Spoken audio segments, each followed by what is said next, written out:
السلام علیکم بچوں، کیا حال ہیں آپ سب کے؟ امید کرتا ہوں کہ آپ سب ٹھیک ہوں گے، صحت مند ہوں گے اور سب اپنی صحت کا بہت بہت خیال رکھ رہے ہوں گے۔ آج بچوں جو سٹوری آپ سننے کے لیے جا رہے ہیں اس سٹوری کا نام ہے دھنک مچھلی۔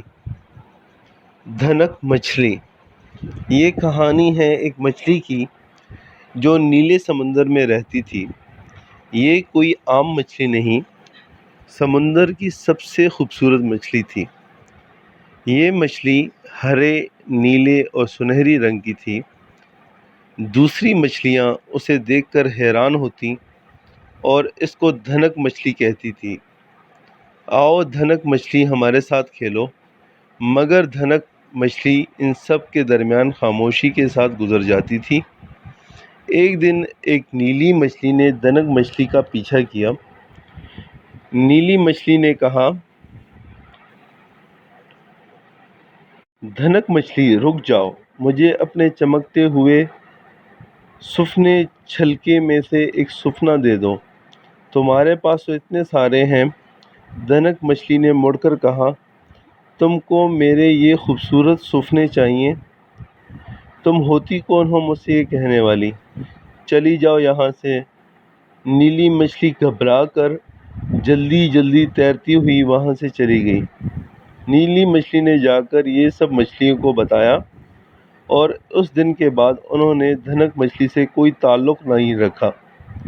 دھنک مچھلی جب ان کے پاس سے گزرتی تو وہ سب مچھلیاں وہاں سے چلی جاتی۔ اب دھنک مچھلی کے خوبصورت سفنوں کی تعریف کرنے والا کوئی نہیں تھا۔ سفنے کہتے ہیں فنس کو۔ سب مچھلیاں اسے دیکھ کر سمندر میں ادھر ادھر ہو جاتی۔ اب دھنک مچھلی پورے سمندر میں اکیلی ہو گئی تھی، اس کا کوئی دوست نہیں تھا۔ ایک دن اس نے ستارہ مچھلی سے کہا، یعنی کہ سٹار فش سے، میں اتنی خوبصورت ہوں پھر بھی کوئی مجھے پسند نہیں کرتا۔ ستارہ مچھلی نے کہا، مجھے نہیں معلوم، لیکن اگر تم اس سوال کا جواب چاہتی ہو تو تم سمندر میں جدھر مونگے کی غار ہے وہاں جاؤ۔ وہاں ایک عقل مند آکٹوپس ہے، شاید وہ تمہاری مدد کر سکے۔ دھنک مچھلی نے عقل مند آکٹوپس کو ڈھونڈنا شروع کر دیا۔ وہ ایک بہت ہی اندھیرے غار میں سمندر کی گہرائی میں رہتا تھا۔ وہاں بہت اندھیرا تھا اور اسے اندھیرے میں کچھ نظر نہیں آ رہا تھا۔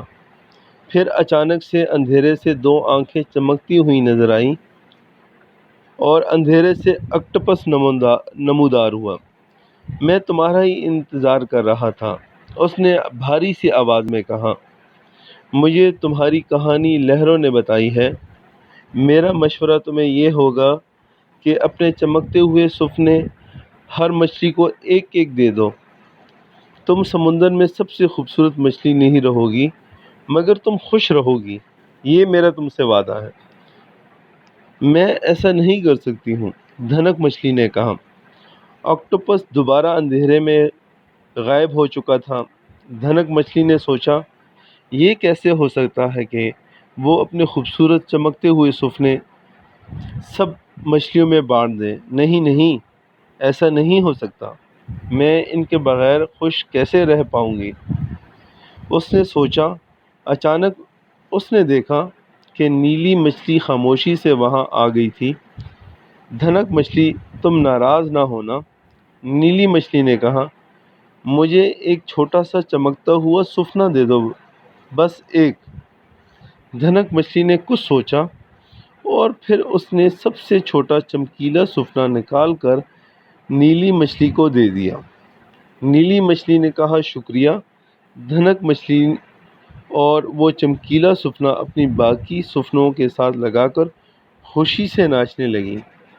جب یہ بات باقی مچھلیوں کو معلوم ہوئی تو انہوں نے بھی ایک ایک کر کے دھنک مچھلی سے اس کے چمکیلے سفنے مانگے اور وہ سب کو ایک ایک سفنا دیتی رہی۔ جیسے جیسے وہ سفنے دے رہی تھی ویسے ویسے اسے اچھا لگ رہا تھا اور وہ خوش ہوتی جا رہی تھی۔ آخر میں دھنک مچھلی کے پاس ایک سفنا رہ گیا۔ اس نے اپنی سب سے قیمتی چیز سب مچھلیوں میں بانٹ بانٹ دی تھی۔ وہ خوش تھی۔ سب مچھلیوں نے آ کر کہا، چلو دھنک مچھلی، ہم سب ساتھ میں تیرتے ہیں۔ اس نے کہا، ہاں چلو، ہم سب ساتھ میں تیرتے ہوئے چلتے ہیں۔ اور یہ کہتے ہوئے اپنے دوستوں کے ساتھ تیرنے لگی، اور وہ پھر اپنے دوستوں کے ساتھ تیرتی ہوئی ہنسی خوشی زندگی گزارنے لگی اسی سمندر میں۔